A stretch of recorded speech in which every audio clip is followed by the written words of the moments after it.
Meron naman silang automatic Kay na... Doming. Ayun. Kay Ay, si Doming. Doming. Wala siyang BMI. Wow! Wala siyang BMI! Huli ka, Betchin! Pero tuloy-tuloy. Nandito para sa ito, Black na City natin na nilo. Kaya kailangan talaga ni Little. Pero ang laban pa rito ng side ni Minana. Tingnan natin. Sino ko rin si Shinsui. Pero Ay! counter ko para kay Edwin. Oheb! Final slash. Heal pa rin coming out from Minana.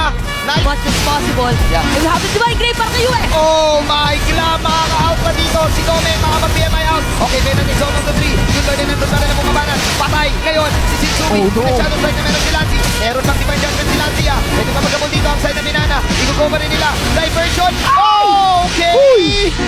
Makakapag-out ang Blacklist. Pero kasama pa Okay. si Haji. Subok si Oheb ngayon. And in alright, suppress. Divine judgment para kay Lanzi. Yue! Meron ako Yue! makukuhay. Nandito si Lanzi. Blazing to para kay Doming. Okay, nawala si L1. Pero Doming, galing sa Wow! Mega kill. Ganda na yung mentality na meron. Para kay Side. Para Side. Kill. 1. Habang dito ang Blacklist International apat sumusugod. Tumatakbo na Shinsui. si Lanzi. Healing galing para kay Spider-Man. Lanzi. Igugo for sure ng Blacklist International. Pero sabi ni Lanzi, sige ako na lang ang magiging sacrificial lamb. Sinalaman ko na lang to. Shadow Strike. Knockout. Pero buhay ang Blacklist. Para Minana, he goes with the Lord. Edward looking for that final slash. Meron naman flicker dito. Wala pa pala.